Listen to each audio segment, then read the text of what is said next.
Salut, bienvenue dans Jeu de puissance.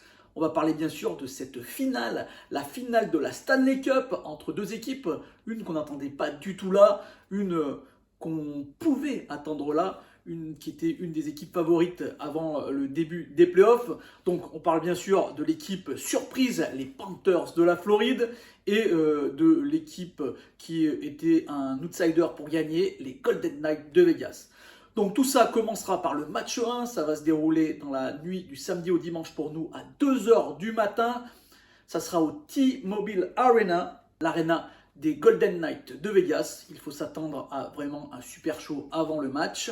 Pour ce qui est de l'histoire, les Golden Knights de Vegas, c'est la deuxième fois qu'ils vont en finale depuis leur création, donc ça fait à peine 6 ans. Ils étaient allés en finale lors de leur première année d'existence, ce qui avait été assez incroyable. Il y a encore 6 joueurs qui jouent dans cette équipe qui ont déjà participé à la finale, à la première finale. De l'autre côté, là, il n'y a aucun joueur qui joue dans cette équipe parce que la dernière finale des Panthers de la Floride, c'est en 1996, donc ça date, c'était contre l'Avalanche. Et les Golden Knights, comme les Panthers, avaient perdu chacun leur finale. C'est donc deux équipes qui n'ont jamais gagné la Coupe Stanley. Donc il y aura un nouveau nom sur cette coupe, un nouvel nom d'une équipe qui n'a jamais gagné la Coupe Stanley. Historique en play-off de ces deux équipes, on a les Panthers de la Floride, la grosse surprise, qui ont éliminé la meilleure équipe de la saison régulière, les Boston Bruins, alors qu'ils perdaient de 3 matchs cette série et ils l'ont gagné 4-3. Ensuite, ils ont battu les Maple Leafs de Toronto, là encore une énorme écurie, ce qui a fait vraiment exploser les Maple Leafs de Toronto qui ont changé de directeur général il y a quelques jours. Ils ont battu enfin les Hurricanes de la Caroline et ils les ont balayés 4-0 avec dans cette série le premier match qui a duré une éternité, 4 overtime avec un but dans les dernières secondes du 4e overtime de Matthew Tkachuk. Ça a été très long. Un joueur comme Brandon Montour a joué 57 minutes. Du côté de Vegas, ça a été un peu plus facile, il faut le dire. Du côté de Vegas, ils ont éliminé facilement les Jets de Winnipeg. Bon, c'était pas une énorme écurie. Ensuite, ils se sont débarrassés des Oilers d'Edmonton, qui étaient eux aussi un favori. Et enfin, ils ont battu les Stars de Dallas, 4-2. Les Stars de Dallas qui ont eu d'énormes difficultés contre cette équipe des Golden Knights de Vegas. On va parler des joueurs forts de chaque équipe. Du côté des Panthers de la Floride, on pense bien sûr à l'homme qui adore mâcher comme un chewing-gum son protège-dents, Matthew Tkachuk. Matthew Tkachuk qui est le meilleur pointeur de cette équipe avec 21 points. Il a marqué 9 buts et surtout des buts très importants. Il a marqué les 2 buts en overtime contre la Caroline, et donc celui qui a arrêté le match, un des matchs les plus longs de la NHL. Et il a marqué le but victorieux du dernier match, ce qui a permis à son équipe de se qualifier avec un balayage. Donc Matthew Tkachuk, vraiment un joueur très important du côté des Panthers. De l'autre côté, c'est beaucoup plus équilibré en termes de pointage au niveau de chaque joueur. Et celui qui ressort, c'est Jack Eichel. Jack Eichel qui va faire sa première finale de Stanley Cup, alors que Connor McDavid, lui, n'en a jamais fait, à noter. Jack Eichel qui a 18 points, 6 buts pour lui. Mais comme je vous l'ai dit, cette équipe sur le top 6 est très homogène. Et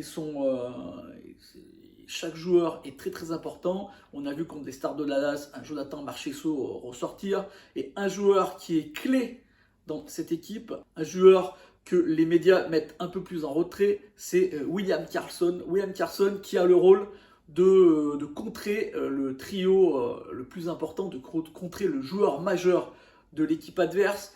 Il a mis des menottes à Connor McDavid et il s'est occupé de Roope Hintz contre les Stars de Dallas. Et ça a très bien marché.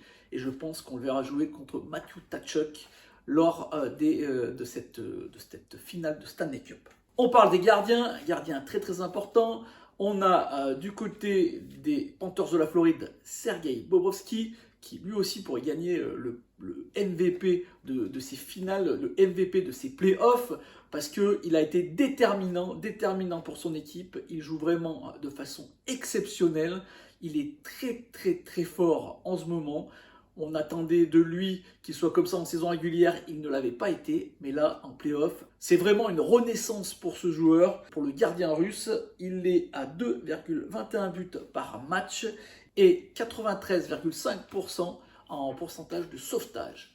De l'autre côté, on a Adam Hill qui est le gardien remplaçant du gardien remplaçant. Et oui, c'est le troisième gardien. Adam Hill, c'est même peut-être le quatrième. Adam Hill qui pourtant a fait très très bien depuis qu'il est arrivé. 7 victoires pour seulement 3 défaites. Il a des pourcentages qui sont vraiment très très bons. 93,7%, meilleur que Bobrovsky. Il a joué beaucoup moins de matchs aussi. Et 2,07 buts par match encaissés. Donc Sergei Bobrovsky qui a joué beaucoup de matchs et donc c'est normal que ses pourcentages sont moins intéressants que Adam Hill, ça reste quand même le pilier de cette équipe. Et si Sergei Bobrovsky reste dans la forme où il est, ça va être très très dur pour les Golden Knights de Vegas. Quelques stats pour les Panthers, si on va en prolongation, c'est un avantage pour les Panthers parce qu'ils ont gagné toute leur prolongation. Ils en ont joué 6 quand même. 6 victoires pour eux. L'étranger, c'est pas un souci pour les Panthers de la Floride. 8 victoires et seulement une défaite à l'étranger pour cette équipe. Donc attention aux Golden Knights de Vegas qui pourraient se retrouver même chez eux en difficulté avec une équipe des Panthers qui n'est pas intimidée par les patinoires extérieures, même si la T-Mobile Arena est une patinoire qui fait beaucoup de bruit, où il y a beaucoup de spectacles. Mes pronostics pour cette finale, les statisticiens montrent une finale très très serrée. Les pourcentages, c'est 52% de chances de gagner pour les Golden Knights de Vegas et 48% pour les Panthers, à pile ou face. Je pense moi aussi que cette finale va être très très serrée. Pour une fois, on n'a pas une équipe qui est ultra favorite. Les saisons dernières, c'était l'Avalanche du Colorado. Les saisons d'avant, c'était le Lightning de Tampa Bay. Et là, cette fois-ci, on a deux équipes qui sont très très proches. Et donc, ça va être vraiment très très intéressant. Il n'empêche que par rapport à la profondeur, par rapport à la qualité défensive, je vais quand même mettre une petite pièce sur les Golden Knights de Vegas qui me paraissent plus équilibrées comme équipe que celle des Panthers de la Floride. Les Panthers de la Floride, ils sont très bons en forecheck, ils vont être très très agressifs, mais les Golden Knights de Vegas, eux, arrivent à récupérer cette agressivité et peuvent se projeter. Et en plus, ils sont très efficaces. Tous les joueurs du top 6, par exemple, sont très très dangereux. Ils ont deux excellents défenseurs, Shea Theodore et Alex Pietrangelo, qui peuvent vraiment apporter de l'offensive aussi. Le gardien a montré qu'il était bon, a montré qu'il était solide. Donc, je mettrai quand même un petit avantage, comme d'ailleurs les statisticiens, pour les Golden Knights de Vegas. Mais dans tous les cas, ça reste une finale assez surprenante qui va être très très intéressante à voir, avec des Panthers de la Floride qui ont un jeu très agressif et très intéressant à regarder. Moi j'adore regarder cette équipe. Les Golden Knights qui sont un peu plus conservateurs, mais où le danger peut arriver de partout. Ça va être très très beau à voir. Je vous conseille de voir ces finales. Voilà, j'espère que cette petite vidéo vous a plu. C'est qu'il n'hésitez pas à me faire un petit like et un petit commentaire. Moi, j'essaierai de faire quelques vidéos pendant la finale. Je vous promets rien parce que j'ai une grosse semaine de travail. Mais j'espère que je pourrai en faire quelques-unes.